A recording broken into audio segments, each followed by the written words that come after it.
اعوذ باللہ من الشیطان الرجیم بسم اللہ الرحمن الرحیم۔ وضاحت آیت نمبر 109 سورۃ الانعام۔ اس آیت مبارکہ میں اللہ تعالیٰ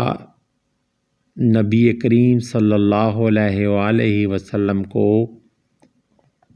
بتا رہا ہے کہ یہ جو منافقین، مشرکین اور کفار مکہ جو آپ سے کہہ رہے ہیں کہ ہمیں معجزات دکھائیں تو ہم ایمان لے آئیں گے، تو اس میں اللہ تعالیٰ ان تمام لوگوں کے، ان کفار کے اسی مطالبے کا ذکر کرتے ہوئے کہہ رہے ہیں کہ یہ سب بڑی قسمیں کھا کر کہہ رہے ہیں کہ اگر انہیں معجزہ دکھا دیا جائے تو وہ لازماً ایمان لے آئیں گے، جیسا کہ پہلے بھی بتایا گیا ہے کہ یہ مضمون اس سورہ مبارکہ کا عمود ہے۔ ان لوگوں کا یہ مطالبہ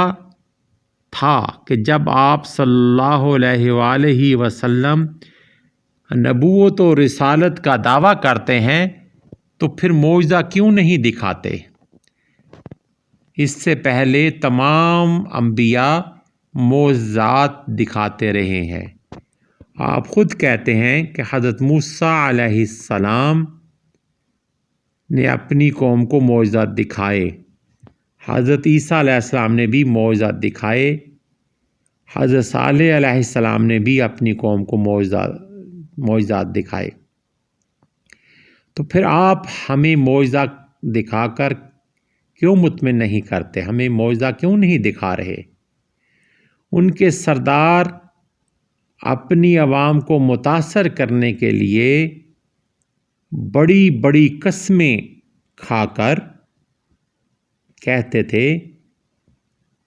کہ آپ صلی اللہ علیہ وسلم اگر ہمیں معجزات دکھا دیں تو ہم ایمان لے آنے کے ہیں۔ یہ سارے ان کے ڈھکونسلے تھے، یہ ساری ان کی ہٹ درمی تھی، کیونکہ وہ جانتے تھے کہ نبی کریم صلی اللہ علیہ وآلہ وسلم صادق اور امین ہے، وہ جو بات کرتے ہیں وہ سچ کہتے ہیں، اور انہوں نے کبھی زندگی میں جھوٹ نہیں بولا اور اپنے سے کوئی بات نہیں کہی۔ ان پر جو وحی آتی ہے وہ بعین ہی اسی طرح وہ اللہ کے بندوں تک پہنچا دیتے ہیں۔ لیکن کیونکہ یہ جو لوگ ہیں یہ ہٹ درم تھے، جس طرح پہلی قومیں، پہلی امتیں تھیں، تو وہ بھی معجزات کے مطالبات کرتی رہیں کہ ہمیں کوئی ایسی انہونی چیز دکھائی جائے کہ جس سے پتہ چلے کہ اللہ ہے، اللہ موجود ہے، یا آپ اللہ کی طرف سے ہیں، اللہ کے نبی ہیں۔ تو یہ سارے ڈھکونسلے تھے، لیکن ایمان وہ پھر بھی نہیں لاتے تھے، اور اسی وجہ سے وہ سب یہ کہتے تھے، ان کا ایک ہی مطالبہ تھا کہ ایک دفعہ معجزہ دکھائیں، اسے دیکھتے ہی ہم لازماً ایمان لے آئیں گے۔ آپ صلی اللہ علیہ وآلہ وسلم کو حکم ہو رہا ہے کہ اے نبی کریم صلی اللہ علیہ وسلم، آپ انہیں صاف طور پر بتائیں کہ یہ معجزہ دکھانا یہ میری معیشت نہیں ہے، میری مرضی نہیں ہے، یہ میرے اختیار میں نہیں ہے، یہ تو خالصتاً اللہ کا فیصلہ ہے کہ وہ اس طرح کا کوئی معجزہ نہیں دکھانا چاہتا۔ وہ جب چاہتا ہے وہ اس کی مرضی ہے، وہی کرتا ہے۔ ان کی اس طرح کی باتوں کا چونکہ مسلمانوں پر بھی اثر پڑنے کا امکان تھا، اس لیے آگے فرمایا وَمَا يُشْعِرُكُمْ لَا أَنَّهَا إِذَا جَاءَتْ لَا يُؤْمِنُونَ۔ یہ لوگ ایمان نہیں لائیں گے تو معجزہ دیکھ کر بھی نہیں لائیں گے، لیکن اس سے کیا نقصان ہوگا اگر ان کا مطالبہ مان بھی لیا جائے، اور اللہ سبحانہ و تعالیٰ کہہ رہا ہے کہ اگر میں ان کو معجزات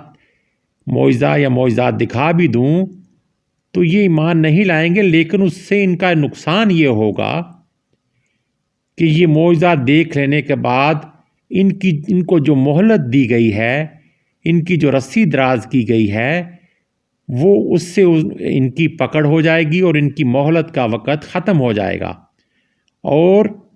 فوری طور پر ان پر عذاب مسلط کر دیا جائے گا اور وہ عذاب کی گرفت میں آ جائیں گے، جیسا کہ پہلی امتوں کے ساتھ ہوا جب وہ بار بار اپنے انبیاء کو اپنی ہٹ درمی کی وجہ سے کہتے رہے کہ ہمیں یہ معجزہ دکھائیں، ہمیں وہ چیز کریں، تو معجزہ آنے کے باوجود بھی وہ پھر اس میں کئی طرح کے ہیلے بہانے تلاش کرتے رہے اور اس کو ماننے سے انکار کر دیا۔ کبھی کہہ دیا یہ جادو ہے، کبھی کچھ کہہ دیا، کبھی کچھ کہہ دیا، تو اس وجہ سے وہ فوری طور پر اس عذاب کی گرفت میں آ گئے اور اللہ تعالیٰ نے ان قوموں کو ان پر عذاب نازل کر دیا اور ان کو باعث عبرت بنا دیا۔ اس لیے ان لوگوں کو، ان کفار کو یہ بتایا جا رہا ہے کہ اگر آپ کا مطالبہ مان لیا گیا تو آپ عذاب کی گرفت میں آ جائیں گے، اس لیے آپ کی بلائی، ان کی بلائی اسی میں ہے کہ انہیں معجزہ نہ دکھایا جائے۔ چنانچہ ان کی باتیں سن کر آپ جو تنگی اور گھٹن اور دوسرے مسلمان اپنے دلوں میں محسوس کر رہے ہیں، اس کو برداشت کریں اور ان کے اس مطالبے کو نظر انداز کر دو، کیونکہ اگر ان کی بات کو مان لیا گیا تو پھر لازم ان پر عذاب الہی آئے گا، میں ان پر اپنی پکڑ لے آؤں گا، پھر وہ پچھتائیں گے۔ تو اس لیے بہتر یہ ہے کہ انہیں چھوڑ دو۔